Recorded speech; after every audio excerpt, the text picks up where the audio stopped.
Hello, Questers. How are you? So, today I am bringing you guys the first podcast that I have done in my new work center.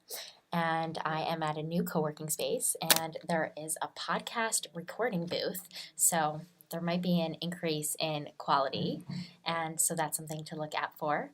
And yeah, I'm excited. Today, I'm going to be sharing with you guys this podcast with Katie Garner, and we actually broke it down into part one and part two.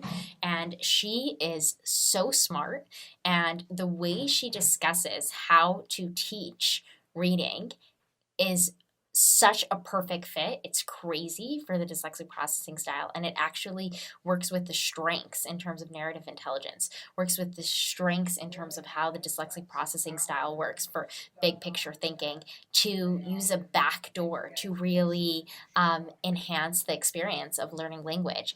And she is so brilliant, and she has such a brilliant, amazing program, and she's fascinating. And we talked here about how specifically the students that love to make sense out of their experience and love to have underlining logical sense making for why things are the way that they are specifically have sometimes a harder time learning language. We talked about so many things that I know you guys are going to find fascinating. And keep in mind, wait for next week, because next week we're going to have part two, where there are so many practical steps and strategies and skills. And if you're the kind of parent where your child is resisting doing reading work, if you're the kind of parent where spelling tests are just a nightmare, these two episodes are completely going to be for you, and you're going to love them. And as you guys, many of you guys know, but if you're new here, please leave a rating and review on iTunes. They really mean so much to me. Before I do a podcast, I scroll down and I read your stories and who you guys are. And I used to say for a long time, I was sitting in the corner of my bedroom with a laptop, just wondering who is listening to this and who are the people that it's impacting and touching. And now I am sitting in a little closet in my workspace, which is a podcast recording booth, with all the same questions around, I'm talking into a computer. Who are the families that it's touching, and how are they touching them? And when I feel confused about what I'm doing and who I'm doing it for, I go to iTunes and I read the ratings and reviews, and it really gets me connected to you guys. So if you're enjoying this and you can share with me what it means to you, please let me know on iTunes at the rating review. Of course, always check out the Instagram. We'd love that. And now, without further ado, I am going to give you guys Katie. I do have to let you guys know that sometimes the audio quality was a little staticky, but I hope you stay on the call, because things got much better at different times, and she is just a beacon of wisdom. So, hi, Katie Garner, and welcome to the Dyslexia Quest podcast. Oh, thank you for having me. So, you are the author of a best-selling book, Secret Stories, Cracking the Reading Code with the Brain in Mind. You're a keynote speaker, you're a literary consultant, you have over 25 years of experience working with early grade classrooms, and it seems like you're really passionate about using a backdoor approach to get all learners to be fluent readers. So I'm always so interested in the superhero origin story. What got you interested in literacy? What got you interested in education? Were you a little girl dreaming of teaching ABCs, or how did it go? Yes, I was definitely the typical little girl that was teaching her dolls and her stuffed animals everything that the teacher happened to give us that same day. So that's definitely a given. But I was also, and I think with a lot of teachers that really are passionate about what they do, I was very interested in performing. And, that's part of what makes a teacher, I think, a real good conduit to learning, is to capture attention. And so many of the things that make a good performer make a great teacher, as far as connecting kids to whatever that lesson is. And sometimes the lesson may not, just be filled with things that are naturally interesting. And so the teacher wants to make sure that she fosters those connections and makes it important to kids. And I think performing helps that. So I went to Juilliard and I studied voice and drama and was on a completely different track than teaching. But with that came a lot of language study. And there were some tricks that we were taught. They aren't intended to be tricks, but it's the IPA, the International Phonetic Alphabet. And basically it was a shortcut to capturing all the Romance languages, German, French, Italian, having an ability to really work between all those languages, but not have to actually capture every sound and symbol in them. You just capture one code called the IPA, and then it applies almost like a code cracking tool to all of those other languages that are built on the same concepts. So it was a shortcut to doing something that gave you so much bang for the buck. And when I did later kind of venture into teaching, it really filled a hole for how to make sense of this overwhelming language for these little tiny concrete thinkers who kind of just come to you wanting to lick the carpet and play with their shoe. So it was a perfect bridge to just kind of reconfigure a little bit, and not by using the IPA, but the same concept, finding this shortcut to just making sense of things that otherwise would just be completely overwhelming, and especially for these little beginning learners where all of this, really kind of starts hitting them, those earliest grade levels. Yeah. Yeah. So did you feel like the training, that your educational training was not adequate enough to convey the information to these little people, that you felt like you needed to bring something else from your toolkit? That is an understatement. The educational training was no. Teachers and this is continuing today. I work with some of the universities. I go to some of the universities. I'm an invited speaker. I don't work with the university as an employee, but there's a huge push today to train teachers on how the brain learns to read, how kids learn to read, the brain development, what's available for use, what's not. And this isn't a perfect world where you have absolutely no, need for backdoor approaches or glitches or processing, disorders. This is just the natural progression of how the brain learns to read. And we don't get this, in education classes and teacher prep classes.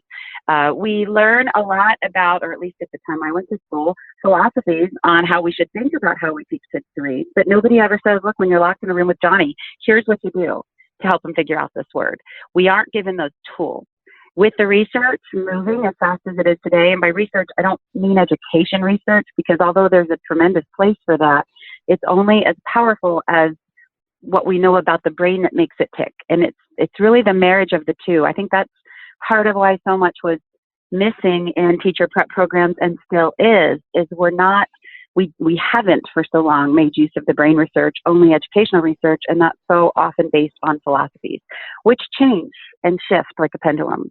When I was in school, it was all whole language all the time. Then just before that, it was all phonics all the time.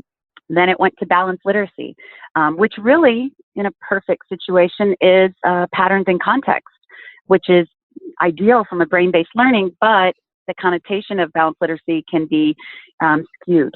So it can also be kind of a cover for no patterns and all whole language, or all whole language meaning with no patterns to feed the brain. So it's a very open-ended, ambiguous, kind of nebulous pool, and it's just not it's not a tight ship like it needs to be to give teachers the tools to have under their belt to work with all learners, and specifically those that, I call backdoor learners. Those learners that just do not go from A to B to C at the normal time frame and in the normal sequence. They go in a different direction, and the good part is they usually come out a lot better for it, because the creativity and the endurance and the tenacity required to take a different route is part of what I think makes backdoor learners so special and really so successful actually later in life, because the creativity and the tenacity they have to employ to figure out their way in the traditional instructional landscape is it's a challenge, and it really prepares them well for a lot of the later challenges that life kind of throws at them. So on a big picture end, it's, there's just so many fun things that I could toss out, and I'm excited to be here for that reason. But no, I don't think that the teaching prep programs then or now are making teachers feel comfortable and well equipped to really get all kids to read. Yeah, yeah. So a lot of the parents that I deal with, it's been so long since they've been learning the alphabet sounds and these basic fundamentals of reading that it's hard for them to reflect on their experience of, what was challenging about it. They might remember that they, hated going to school when they were 6 and 7, but it's kind of hard for them to remember why reading was so confusing.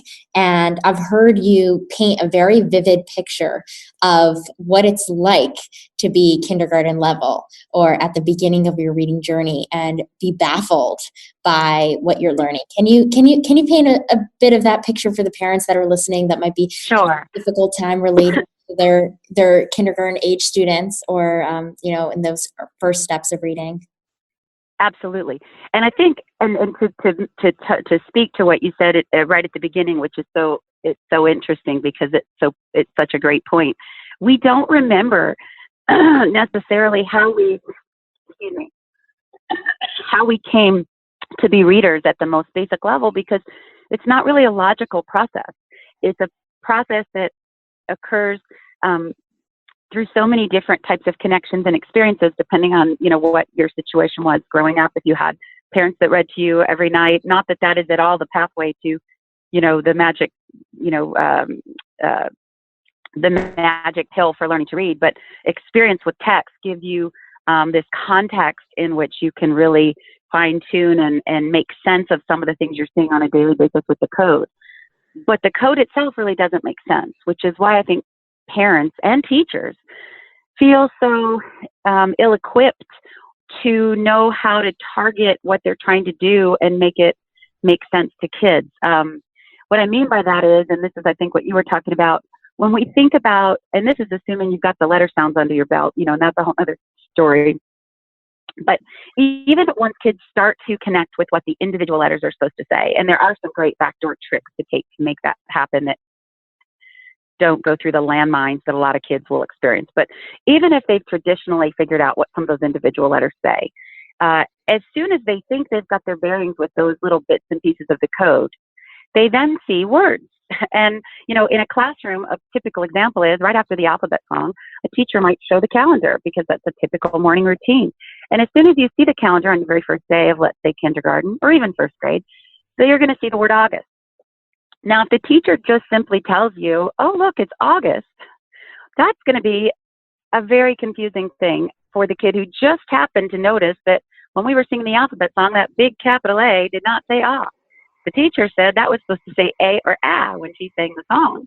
That was our letter song. So how come now, 3 minutes later, she's pointing to the same capital A, but she's making the ah sound? And if anybody's actually paying attention, they remember there was a whole other letter over there on the alphabet that said ah, and it wasn't the A. Then we've got letters like Y, which is all over our calendar: January, Sunday, Monday, February, May. That letter, we teach kids in kinder to say yeah when they see that letter. But it actually will never say yes in your beginning grade level instruction and assessment. Beginning grade level text is filled with words like, mommy, candy, this big book is by this author, our calendar words, Sunday, Monday, February, May, July, that's the boys' bathroom. Our favorite words are candy, mommy, daddy. And in all those words, Y can say E, it can say A, it can say I, it can say oi. To a kid just learning how to make sense of all this, it's got to look like the Y can just do whatever it wants. And the only thing they can really walk away with and be pretty sure about, because the brain's a pattern-making machine, so it's always looking for the most predictable, consistent pattern. The only one they can grab from all that they see it doing across the day is the one thing Y actually won't do is say yeah. That's really the best thing you can walk away with and be sure about, is that it's not going to say yeah. Because unless the words yellow, yes, you, or yak, you'd be hard-pressed to find the letter Y making the one sound that at the beginning grade levels we expect kids to give us back in assessments. So the teacher's kind of stuck between a rock and a hard place, because she's having to unreinforce the sound for not just Y, but for a lot of those individual letters and sounds. She's unreinforcing them all day long as kids engage with text, and then assessing the sounds that they're actually the least likely to make given all that experience they have throughout the day with text.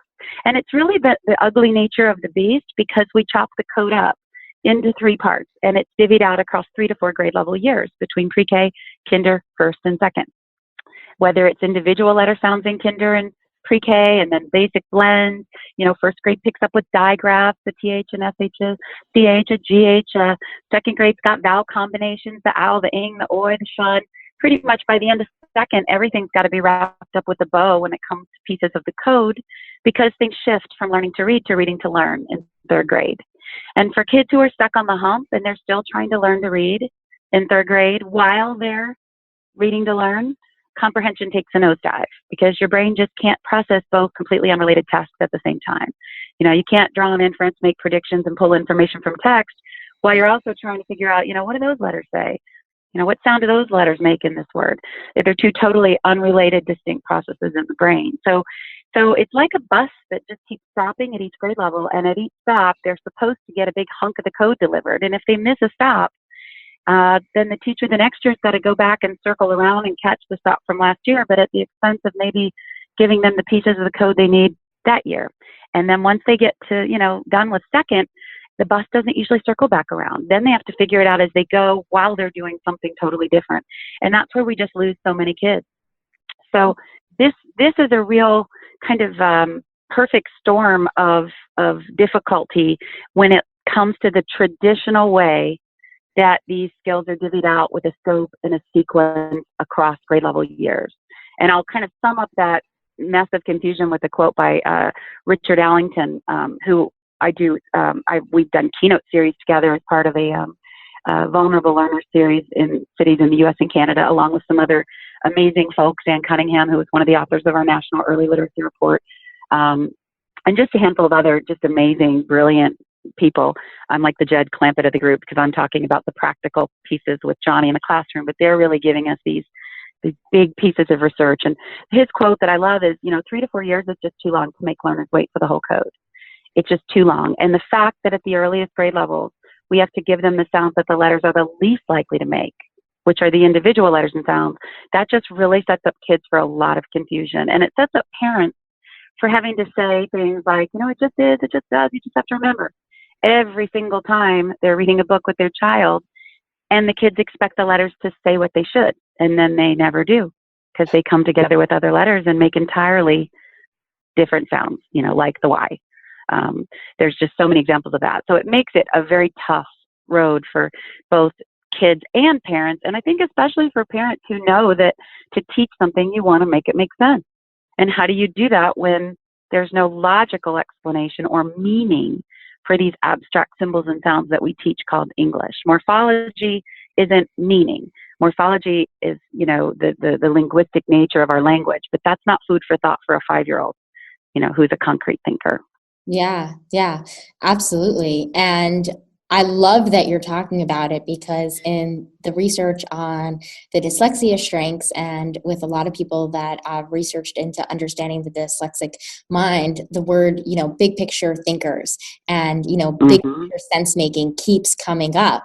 And if you think about these children that want to know the gestalt first, they want to get the big sense of why things do the way that they do, and then go into the details.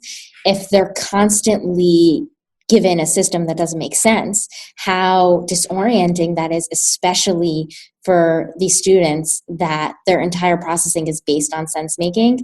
And I'm that kind of person. If it doesn't make sense to me, it's very challenging, because my working memory is very low. So if I have to store it in random facts that I need to memorize it's so challenging for me. But if it makes sense, then it's like glue. Things need to make sense to me. And so often I see these patterns with these more non-traditional students, that as the necessity for it to make logical sense increases, so does the frustration if you don't have an adult that is talking in that language or can help them make sense of the chaos and the randomness. Yes, you're and I mean that. The brain thrives on meaning and relevancy and logic. I mean, the brain is, in a nutshell, the brain's just a pattern-making machine. It's what we do every single day. We have a hierarchy of likelihood that drives our decision-making, even just from parking. I'm going to park in the front. If I can't park in the back, or park in the front, I'm going to have to go around in the back. And if there's not a spot there, then I'm going to have to park in that side lot. I'm going to take a shuttle. It's an if not this, then that, if not that, then this, if all else fails, here's where I go. And to work through those logical, most likely, next most likely systems, you have to have order and sense and meaning and relevance. And that cannot be when you have abstract symbols that denote sounds that are in words that kids don't even understand what a word is, let alone what the sounds are in it. So you've got these abstract skills, you've got these concrete thinkers, and the bigger picture won't be fully realized until 2 to 3 grade level years past, actually 3 to 4 grade level years past, when we start the process. So that whole way of doing things is what I call the front door. It's the traditional front door of instruction, and it's where we are trying to use the higher level processing centers in the brain, the executive processing centers, which are at the front area. The brain develops back to front. Those areas are not fully intact. Kids that do not need meaning and relevance, all of us do better when we teach. I guess should back up a minute. Everyone learns better when you teach with the brain in mind, but some kids demand it. Some kids don't have the flexibility of connections to work around the fact that there is no logic to be had. And I think a lot of it is, in what you're saying as well, when your working memory is weaker, and you do see a lot of very specific anomalies with kids that struggle with dyslexia. So much so actually that, there's even discussion on, is dyslexia really an indication of not hitting certain markers in the brain that are needed to build up certain systems, because it is a very specific set of glitches. Mm-hmm. And those glitches can not just be a hurdle to capturing things in the traditional way, but they can actually be made worse or exacerbated when you are not hitting the chords that learner needs. You can actually create kind of bigger problems within that learning structure by avoiding the centers that we need to beef up and targeting the centers where the minefields lie. Yeah. So all of this to say that, meaning and relevance is key to the brain being able to make logical sense of things. It's even more important when you're dealing with concrete thinkers who want to see it, touch it, feel it, and hold it. Teachers at the earliest grade levels are trained to teach concrete skills. We eat our way through the math curriculum. We don't just put numbers up with minuses and plus signs, because we know those are abstract concepts for a lot of kids. And we know that when kids come in to school, some kids have had lots of great, rich experiences and interaction with adults, and some kids have been, barely spoken to. So we can't expect that there are any, foundations laid. We need to build it from the ground up. And the problem with teaching reading for many teachers is you can't teach it in a concrete way, because letters are abstract symbols to denote sounds that kids don't recognize in words because they don't spell yet. So for us, if I say, August, AU, like in the word August, you can connect that because I just lost you. Giving you the sound that those letters make, and you can connect it to that word. That is not a useful path to give kids who don't know a letter from a number from a Twinkie. So abstract teaching is very hard for early grade teachers to do. And the kids don't make it any easier because they have a need to make sense of it. And at that level, making sense could actually mean to not just make sense of it mentally, but to really connect with it, to hold it, to see it, to feel it, to twist it, and to turn it. And language doesn't lend itself to that. So backdoor routes are a totally different world. When you really look at how the brain learns and you align the teaching to the brain, the development of the brain, where kids are, and then even for upper grade learners, because it's not just an early grade learner thing. If processes aren't in place early on, then these holes that start to develop can affect the foundation that needs to be in place for higher level processing to occur smoothly. So the same kind of backdoor, I'm going to call them tricks, but really what they are is just knowing the system so you can cheat it. Those same strategies are equally effective for learners who are older learners, but have those same glitches or holes that are making things difficult for early learners. And it's just always easier whenever you can teach what you're trying to get across, going with the brain systems instead of literally defying it, which is how we do it right now when it comes to the code. Not because we're bad or education is bad, but it's the nature of the beast when you have a skill set that has no logical meaning intact, that is going to be delivered to an audience of concrete thinkers who demand meaning and logic. Yeah. So it's a perfect storm, but we can twist it. It just requires us shifting what we think we know and filling this wide gap that's developed between what we know about the brain and how we still continue to teach kids to read. It's a Yeah. tremendous gap between those two things. And it's not closing quickly. It's not closing quickly at all. It's as slow as it can possibly be. Yeah, I'm fascinated, and I can't wait to hear you talk about those backdoor strategies. But it just reminded me of something. I had this experience when I was in university, and it was a learning experience, and it was one of those experiences that really had me just completely fascinated by individual differences and had me think, like, I have to study this because what is going on? And what happened was there was an opportunity to opt out of taking an art course if we did something that was called clepping. So I don't know if you've ever heard of it. Basically, go to, for anybody that's listening that doesn't know, you can go to a testing center and you claim that you have mastery over the material, and they'll give you a standardized test, and then it goes on to your transcript as if you've taken the class. And they created it for veterans and older people going back to school so that they can get credits more easily. And so a few of my friends were saying, look, you can clep this art class, and not only can you clep it, but somehow the questions that were going to be on this art class got leaked out. And people were passing around the standardized test that had the questions and the answers. And I had no art history background. So it was the first time I was being introduced to terms like, Baroque and Rococo and all this terminology, huge terminology overload. And I remember all my friends memorized the questions, went and took the test, and I said, I so much didn't want to take the class, but I was like, I have to look at these questions. I have to go on YouTube and go on the internet, take out books from the library, teach myself the entire course just to have the stickiness of going to a standardized test and memorizing these terms. And I literally gave myself a self-education where I went to museums, I went to libraries, and I didn't even want to do it, but I was like, this is the only way that I can learn. I need to understand where these terms are coming from, why this is that. Like, if it doesn't make sense to me, I will not be able to go to a testing center and just spit back.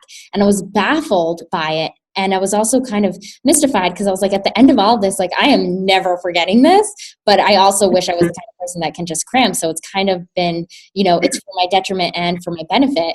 And I was exactly the same way when I was 5. And that's kind of like, for me, that's like a window into, some like when, if it's just, learn this because this is the way things are, like, I just tune out. Like, there's just no. Right. Well, and you're an adult, so you have that ability to, decide, okay, but I have to do this, so I can do it this way, and I'll take the longer route. But see, that in a nutshell is the gift, I think, of having a brain that works a little bit differently. Because there, if you take the normal road to get from point A to point B, you see the normal things that every other person sees, and you get there in a normal amount of time. So you didn't really have to challenge yourself to have a stick-with-itness. You didn't have to really push yourself to try to make sense of a route that wasn't clear and obvious. But for kids who don't just naturally connect the dots from A to B to C, they might have to go from A to B and then go down, circle H twice, make a quick inroad over to K before they work their way back to B, and then are able to see C in the distance, but they still have to pass by L on their way. They're going to not only have to endure and find that wherewithal to keep pushing forward, but look at the things they experience and learn and pick up that kids who just went from A to B to C never even were exposed to, let alone got to think through, work through, see, observe, and take in.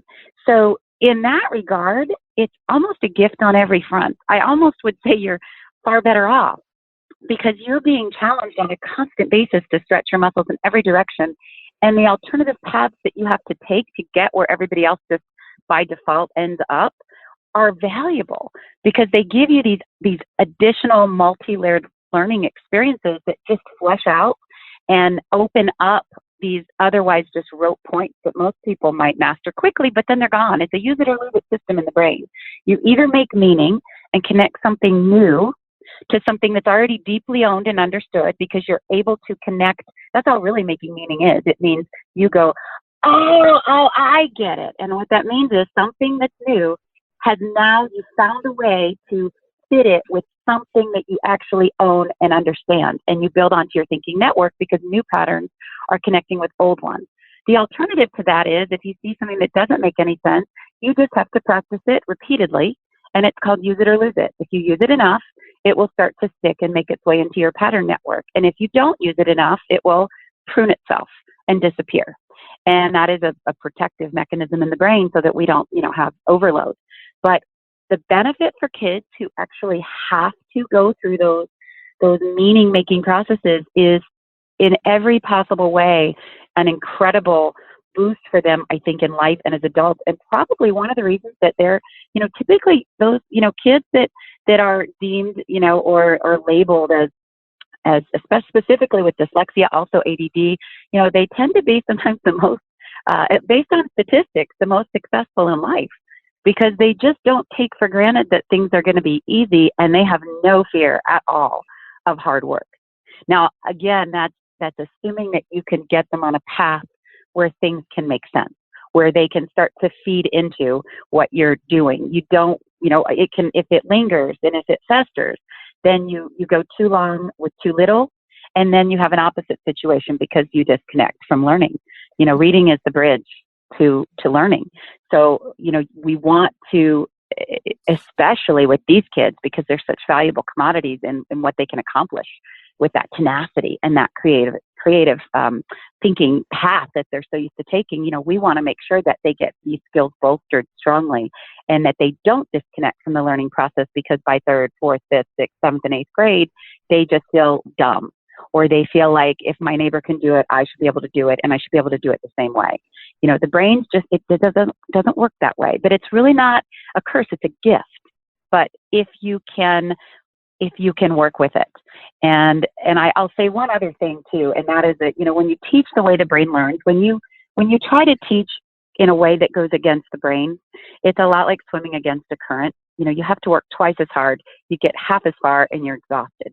When you align what you are sharing or showing or teaching with the brain system, the way the brain actually learns, meaning making relevance and sense, when you can align it, it's like swimming on a wave. You put forth almost no effort, and you're 10 times farther than you were before you started.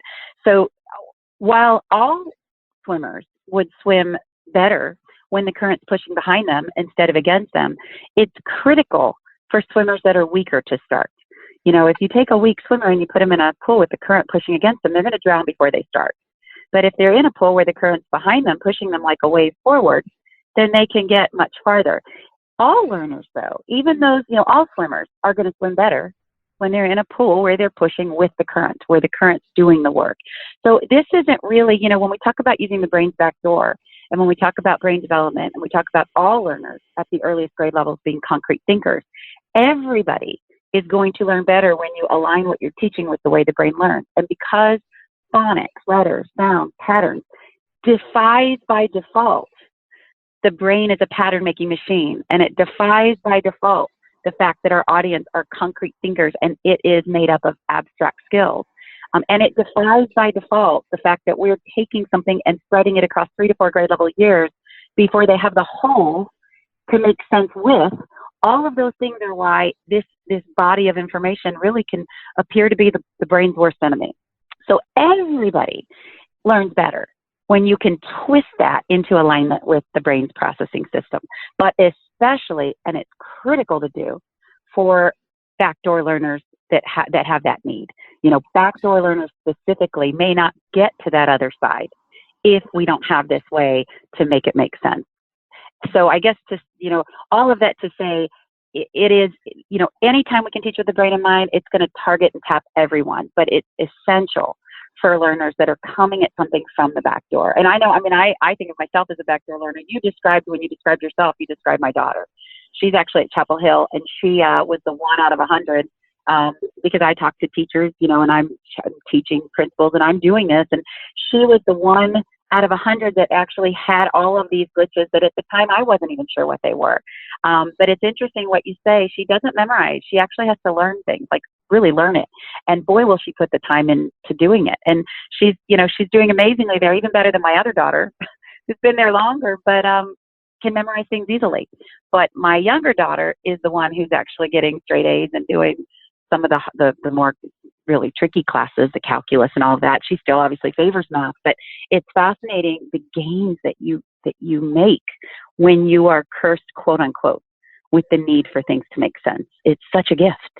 It's such a gift, and it builds these amazing lifelong learners that are the ones that you would want doing your brain surgery, because they're not going to give up.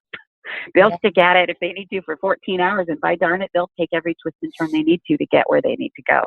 Those are the tenacious, the folks that create those new businesses that they go the extra mile that a lot of folks wouldn't, because they're not used to having to. Yeah. So I loved hearing you describe that experience with that art class. I think that's part of the gift, that, if we can hone the path to get them across this bridge. And luckily, I'll say, as far as with my daughter, and this is really the point I want to make with other parents, the reason I didn't know she was having some of these issues, I saw the weird glitches, but we never went through the rocky patch, because I naturally taught them with secret stories. We diverted the landmines without knowing they were there, because we were doing it from the get-go. So by the time I realized it, it was actually when I was seeing things that weren't making sense based on what she was doing, and it just was confusing to me, because her performance was high, but I was seeing a lot of inconsistencies and strange things that weren't consistent. I mean, I already said that, but strange things that they were anomalies within what was the norm. And it was only after testing was done, and then we looked back and saw those issues with the working memory. We saw those anomalies that pinpoint directly to these dyslexic tendencies, but the perspective of the doctor was, she's already diverted it. But these are issues. These are glitches. Yeah. So these are things that she will always have these tendencies toward, or these kind of quirks with, but she didn't take the normal path that would have kind of sent her into that other direction. That I think parents that don't know,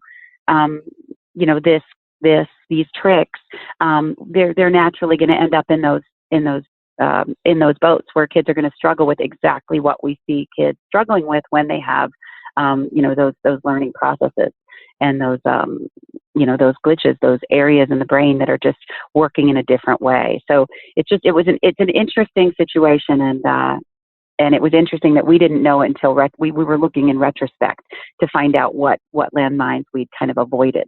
But that didn't in any way diminish what I could still see and still do see as her modus operandi, which is identically what you described, to a T. Yeah. And it's actually funny and interesting, because very often students are struggling in school, and the tendency is to give them easier and easier information.